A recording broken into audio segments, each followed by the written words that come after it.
So, kamusta po mga ka-Streetwise? Ako po si Takero Miyamoto at welcome po sa aking munting channel.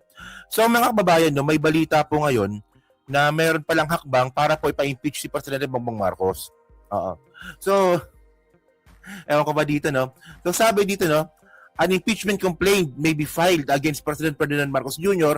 with betrayal of public trust as one of the grounds, according to the House Senior Deputy Minority Leader. Kaya naman pala minority pala itong si Erice eh. So ngayon, ano bang klaseng betrayal of public trust ang ginawa po ni PBBM? Di ba? Ayun ang gusto ko malaman eh. So sana i-file na po nila ito para mabasa din rin po natin. Kasi anong klaseng betrayal of public trust ba? So ito ba yung tungkol sa flood control scandal na siya mismo nag-expose? Tapos syempre, para po yung mga sangkot sa flood control scandal, para po sila mabswelto, pagbibintangan nila yung presidente. Oh. So sabi pa dito, continue natin, sabi dito, the lawmaker said some leaders of several groups which he did not disclose invited him to endorse an impeachment complaint against Marcos but he declined. Wow, puta na, no? Galing eh, no? Nothing that he will not endorse any impeachment drafts for both Marcos. Alam nyo, ito yung pautot ni Erice eh. Pautot nyo na naman to eh. So sabi nga po ni Erice, hindi daw po siya sang-ayon, no? Hindi daw siya mag-endorse ng impeachment po laban kay Marcos tsaka kay Sara. Sabi niya yun eh. Para kunwari fair, di ba? Pero kung titingnan po natin kung paano magsalita po si Erice, is anti-Marcos po talaga siya. Ano ba yan, no? Oh, I think, ang sabi naman sa akin, there are already some representatives who are willing to endorse. Sabi ni Erice yan. Oh. Pero kung lang anong klaseng betrayal of public trust, no? Yan. So, yan kasi sinasabi ko sa inyo, mga kababayan. Kasi dati po kasi nung kinokontent ko nga ito na baka posibleng may impeachment kay laban kay PBBM, sabi ng may mga ibang mga loyalista, bakit i-impeach anong kasalanan? No, ganun, di ba? Ganun yung mga sagot ng mga ng mga ibang mga hindi masyadong makaintindi ng sitwasyon eh. So ngayon po kasi ang point kasi natin dito, yung impeachment po na yan, hindi naman dito pa nag-uusapan kung may kasalanan ka ba o wala. Ang impeachment po sa Pilipinas sa pinag-uusapan dito, well, parte na po dito yung kanyang kung may kasalanan, parte na po ng konti, pero pinakamalaking contribution po talaga dyan is politika. Ganun po yon. May kasalanan ka man o wala, pag kayo po napagdiskitahan or nakuyog ng mga congressman, impeach ka. Ganun lang, baka dahil sa survey. Baka sa survey. May impeach si PBBM, betrayal of public trust dahil sa negative na survey. Ayos eh, no? Nga, no? Baka nga ganun nga siguro, no? So, ito po yung interview nga po ni Erice kanina. Kanina lang to eh.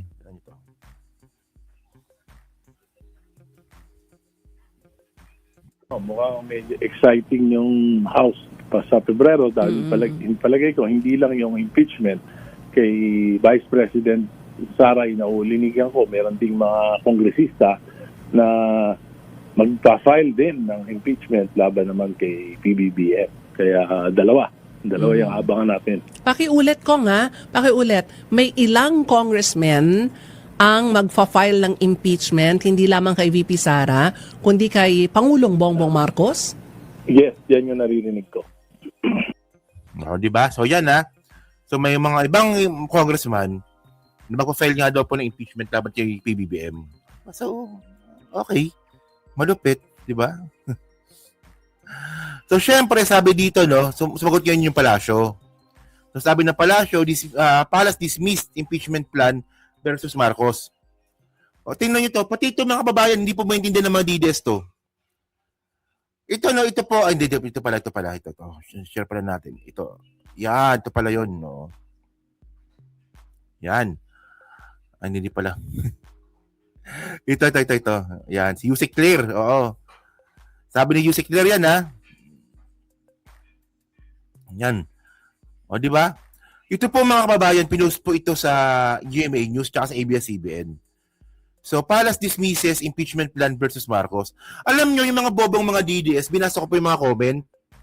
Sabi ng mga bobong mga DDS sa comment, Bakit dismiss ka agad? Anong grounds? Bobo talaga, no? Basta DDS talaga, mga tanga eh, no? Hindi, sige. Kayo, subukan nyo, puntahan ninyo yan, yung post na yan. Puntahan nyo yung mga post na yan. Tapos, sorry, kasi hindi ko na-screenshot eh. Pero nung basahin nyo po yung basahin nyo po yung mga comment ng mga DDS dito, hindi nila naintindihan, sobrang bobo po ng comprehension nila. Oh, sabi dito, Palace dismisses impeachment plan versus Marcos. So sabi ng mga DDS, bakit dismiss ka agad? Anong grounds? Anong dahilan bakit di-dismiss ka agad? Oh, bobo ang puta. Bobo eh. So ibig sabihin yan, yung palasyo, dinidismiss po nila yung kung ano mang impeachment laban sa kay PBBM. Kumbaga para sana na baliwala lang yan. Kung mag-file lang kayo ng impeachment, baliwala lang sa amin yan. Ganun po ibig sabihin nun. Hindi po pinapadismiss, tanga. Ang tatanga talaga, ang bobo ng comprehension ninyo. Bobo talaga pag DDS talaga, no? Ayan ang problema, no? Ayan po ang problema sa social media, mga kababayan. Kahit sino pong tanga, pwede po magsalita. Ano, ang dami na pong tanga sa social media, sa totoo lang. Putang linaw-linaw eh. Palace dismisses impeachment plan versus Marcos. Sabi ng mga DDS, bakit dinismiss? Bakit dinismiss si Marcos? Anong grounds? Tangan, puta. Ay, ako nainis sa mga tanga na yan eh. Kakapal lang mga mukha magsalita, pero bobobo naman. Diyos ko. So sabi dito, Malacanang on Sunday shrug. Shrug of plan impeachment versus against President Ferdinand Marcos Jr. describing such as political maneuvering. Di ba? Kumbaga, yung impeachment po na yan is isang political lang po yan. Di ba? Sabi dito, we have seen this statement made by a lawmaker. At this point, these are substantiated statement allegedly coming from the supporters of a certain politician. So, ang mga Duterte nga po yun. The President remains committed to leading and producing result for Filipino people. So, sabi nga po ito ni Claire Castro. Alam nyo mga kababayan, no? So, ngayon nga po, no, na meron nga pong banta ng impeachment dapat kay PBBM, ayan po ang problema dito. Kasi, ibig sabihin nun, hindi po nakokontrol ng House Speaker ngayon yung kilos ng mga ibang congressman. Ayun po yun eh. Kasi po tandaan po natin, no, nung panahon nga po ni Martin Romualdez, di ba? Wala pong ganyan. Yung mga congressman, gustong pa-impeach si PBBM, wala pong ganun. Kasi nga po nakakaisa po yung mga congressman noon, para lang po kay Saldico na magnanakaw. Ngayon, kung yung issue naman po natin is yung pagnanakaw po ni Saldico, well, si Saldico lang po gumawa nun mag-isa. Di ba, pinag-usapan natin dito, yung pagiging whole body nga po ng Congress ngayon. Kung dati nga po, di ba, kung dati nga po sobrang suporta po ng Congress ngayon sa admin po ni PBBM. Pero ngayon parang hindi na po natin maramdaman, di ba? Minsan hindi nga natin nakita nagsalita si Boy GD tungkol nga dito. So ngayon, tinan nyo to ha. Kaya nga nakakamiss si Martin Romualdez sana nga ibalik na yun eh. Bilang House Speaker eh. So ito po yung katanga ni Erice. Tinan mo yung mukha ni Erice, no? Sarap sampalin yung mukha eh, no? You know? Yung ganyang mga ngisi ni Erice, sarap sampalin eh. Tinan nyo ha. So ano ba? So sabi ni Erice, hindi daw po siya kakampi o aanib sa mga panawagan ng impeachment laban po kay PBBM o kaya kay Sara Duterte. Sabi niya yan. Pero kapag in-interview niyo po si Erice, ang lagi niya pong binabagsak, si Marcos. Ito parang ito, tinan niyo itong interview na to. Ano ba tayo? Ito, tinan niyo to. Yung pong plano niyong to file a petition calling it unconstitutional, basically na yung unprogrammed appropriations, ano ho ba yan? Sa tantamount to an impeachment complaint? No, It's not. It's not. Because Well, hindi it's, siya... hindi naman Actually, ang nakikita ko, kung may impeachable offense ang presidente, ay yung betrayal of public trust. Kasi for 3 years, pinabayaan niya yung budget natin na masalaula, na hindi siya kumibo. And that's tantamount to inexcusable gross negligence. It's Okay, yung unprogrammed funds. Ayun ang sabi niya. Sige, pag-usapan natin yan. Sige. not even the 2026 budget anymore that you're talking about. It's the previous budgets prior to 2026. Yung pong sinasabing allegedly laden with so much corruption. Kasi tinatanong naman natin lagi kay Presidente, bakit 3 years? Kung 1 taon lang yan, baka napalusutan. Pero kung 3 taon, imposible para sa akin na hindi alam ng executive department yan. Yes, sayang ka na naman. Puta, so, ebidensya kailangan dito. No? So ngayon, pag-usapan ngayon natin yung sinasabi ni Erice na yan, yung katangahan ni Erice. Nakagawa lang talaga ng story, tanga din no? Yan, so buti na lang may AI. May AI na po ngayon, ang dali na po mag-research. Oo. So, tingnan nyo to ha. So ngayon, nasabi ni Erice, kaya daw po may ground si Marcos para nga daw po ipa-impeach dahil meron daw pong betrayal of public trust kasi nga po pinabayaan niya raw po yung unprogrammed funds. Di ba? So ngayon, ano ba yung unprogrammed funds? So ito sabi dito no, unprogrammed funds in the Philippines national budget are standby appropriations. So ibig sabihin nun, yung unprogrammed funds mga kababayan, standby lang po yan, nandyan lang po yan. Oo. That can be only released if the government collects revenues that exceed its official targets or secures new financing sources as certified by the Development Budget Coordination Committee. Okay. Malinaw So yung unprogrammed funds mga kababayan, standby po na pera yan. Pero yun nga lang, hindi siya basta-basta makukuha, so kailangan mo nang makakuha pa ng pondo. No, from Development Budget Coordination Committee. So ganun po yun. Oo. So parang nandiyan lang siya nakahang. Walang proyekto, walang paggagamitan. Tapos, wala ring pera. Diba? Kasi kailangan pa ng financing sources Oh. Sabi dito sa AI So, ngayon, sabi dito, so syempre, bakit merong, ang tanong dito, bakit merong unprogrammed funds para saan yan? So, ito ang purpose nito. These funds provide a resource cover for unexpected expenses. So, syempre, unexpected expenses mga kababayan. O parang tayo sa bahay. O, di ba tayo sa bahay, di ba? Sa bahay po natin, nagbabudget po tayo. O, syempre, especially pag sakto lang po yung kinikita natin, nagbabudget po tayo. Pero may pagkakataon mga kababayan sa loob ng isang buwan, meron po tayong bigla ang gastusin na hindi po natin inaasahan. O for example, nagkaroon ka ng may sakit. Nagkasakit pala. Wala tayong palang pera. O unexpected funds, unexpected po 'yon. O for example, 'di ba, bumisita si biyanan. So kailangan mo magpakain, kailangan mong asikasuhin. So pera pa din po 'yon. Budget pa din po 'yon. O so ganun po sa bahay Kung sa bahay nga po natin mga ka-streetwise, nakakaroon po tayo ng unexpected expenses, paano pa kaya sa buong Pilipinas? Di ba, Erice? Bobo ka rin no? O, sabi dito,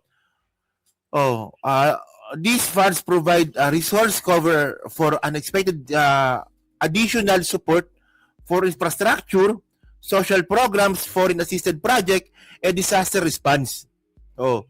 Syempre, kapag meron pong disaster, hindi niyo po mapipredict yan. So, kailangan ng pondo. Saan kukuha ng pondo? Doon. Unprogrammed funds. Di ba? They are intended to provide fiscal flexibility during unforeseen events or opportunities without increasing the projected budget deficit. So, ngayon mga kababayan, kung lumaki man yung unprogrammed funds na pinirma ni PBBM. So ngayon, saan ang ebidensya na ito pa'y kinurakot? Bobo kay Erice, no? Paano naging congressman itong mga bobo na to, no? Di ba? Sige ako. Susundan ko si Erice. Agree ako doon. Lumaki yung unprogrammed fund si PBBM. Kumpara nga po kay Duterte. Kasi ayun ang nakalagay sa record di ba? Agree ako doon. Sige. Parang malaki naman talaga. Ngayon, saan ang kurakot dito? Di ba parang yung mapatunayan na nangurakot si Presidente Bongbong Marcos at ipapa-impeach ninyo gamit yung unprogrammed funds, kailangan nyo muna mapakita na yung unprogrammed funds is kinurakot. Hindi yung pinirmahan ko, betrayal of public trust na ba yun? Oh. Takero, by the way, umalis na si PBBM. Umalis saan? Boblax talaga to si Erice. Tanga-tanga din talaga nito eh. Oh. Tapos meron pa yung release conditions, di ba? Accessing and program appropriations requires a special budget approval by the President and specific condition must be met, such as excess revenue collections beyond DBCC certified targets or new loan proceeds. O di ba? So kung tama nga naman, di ba? Yung ang program po pala talaga is yung nag-approve pala nito para ma-release presidente. O sige, okay, tama yun, sige. Sakyan natin. O saan yung kurakot dito? Di ba? Bobo talaga si Erice, nakakainis eh, no? Tanga eh. Oh.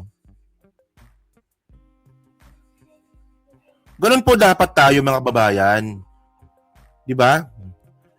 So ngayon mga ka-streetwise, no, ang point ngayon natin dito, ito.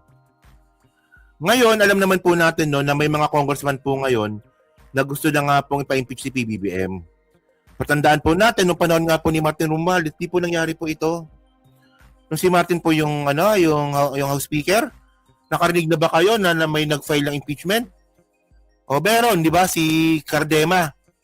Pero nangyari, black ka agad si Cardema. At alam naman po natin si Cardema, hindi naman po congressman yon. Ang malupit po kasi ngayon, may congressman po ngayon na gusto na pa mag-file ng impeachment kay PBBM. Ayan ang ano dito eh. Ayan ang problema dito sa bagong liderato ni Bo GD eh. Minsan nga po, no, hindi natin siya nakita ng trabaho. Hindi, honestly mga kababayan, no. No offense, no, kasi si Martin Romualdez, di ba? 100% nga po, no, 99%, no, na natupad niya yung suggested program bill ni PBBM. Di ba? Tapos bumaba pa yung presyo ng bigas ng panahon ni Martin Romualdez kasi nga po kinausap niya, di ba, yung mga rice dealer. At ni-raid po ni Martin Romualdez yung mga bodega. Nabalita 'yan. Pero ang mga babong mga DDS nakafocus po sa tambaluslos issue. Bobo talaga. Syempre alam naman po natin yung Quadcom, di ba? Yung Tricom. Tapos yung, di ba, tingnan ninyo kung gaano kalupit yung ginawa ni Martin Romualdez na underappreciated. Sa totoo lang, sobrang underappreciated po nun. Ano nangyari sa Quadcom? Sa Quadcom mga babayan, nabulgar po doon yung lahat po nakatarantad doon ng mga Duterte. Tapos, si Rowena Garma, nasa ICC na po ngayon. Ayan po yung naging magandang epekto po ng Quadcom. Sa Tricom mga kababayan, nakita po natin yung kasinungalingan po ng mga bobong mga DDS. Mga DDS vlogger at influencer. Na-expose po sila doon. Tricom po yun. Meron pa yan. Yung investigasyon nga po ng Committee of Good Governance na doon nga rin po nangyari, no, para po magkaroon ng impeachment complaint kay Sara Duterte. Naalala nyo yun, di ba? Nagkaroon po ng investigasyon. Si Congressman Chua po ata yung nag-imbestiga nun na nagwala si Sara Duterte. So dahil po sa investigasyon nga po ng Committee of Good Governance, nagkaroon nga po ng impeachment trial or complaint pala. Impeachment complaint kay Sara Duterte. Di ba? So yun po yun. Meron pa yan, di ba? Ang dami nagawa ni Martin Romualdez na sobrang underappreciated. So ngayon, ang point natin dito, ngayon may mga congressman po ngayon na gustong mag-file ng impeachment laban kay PBBM. So medyo alarming po ito. So ibig sabihin nun, hindi po nakokontrol ni Martin hindi po nakokontrol ni Bo GD yung mga congressman. Di ba? Hindi po sila nakakaisa. Dati po kasi kitang-kita naman po natin, nakakaisa po yung mga congressman eh. Ito ang gagawin natin, ito po yung dadaanan natin.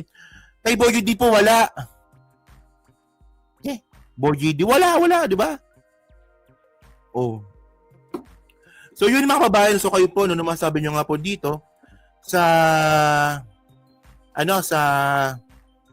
impeachment complaint nga po na posible nga daw po magkaroon. Well, hindi po imposible mangyari po ito, ha.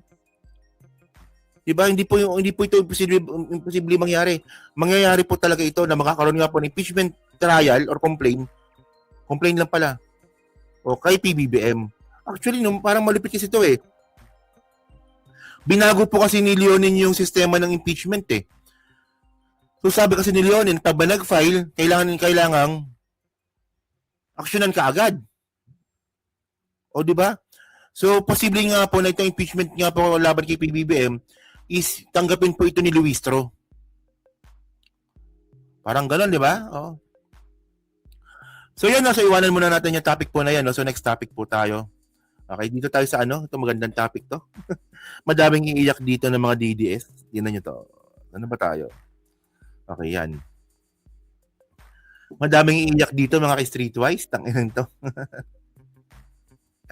Okay. Hindi naman lahat ng congressman ay kontrolado ni SMNR. O, pero ang point dito, tama naman, agree naman yan. Hindi naman lahat na kontrolado, pero ang point natin dito, at least nakita po natin na nagkakaisa po yung Congress noon. Hindi po tulad ngayon, di ba? Oh. Tingnan nyo, di ba? 3 taon po tama, di ba? 3 taon nga po naging House Speaker si Martin, pero wala naman pong naglakas loob na mag-file po ng impeachment laban kay PBBM. Di ba? So tandaan natin, no? Yung impeachment po kasi, hindi naman po kasi yan ang pinag-uusapan dyan kung may kasalanan ka ba o wala. Ang malamang party lang po yun. Pero ang impeachment po sa Pilipinas is political. O, di ba? O. So, ayan, next topic tayo kay Game.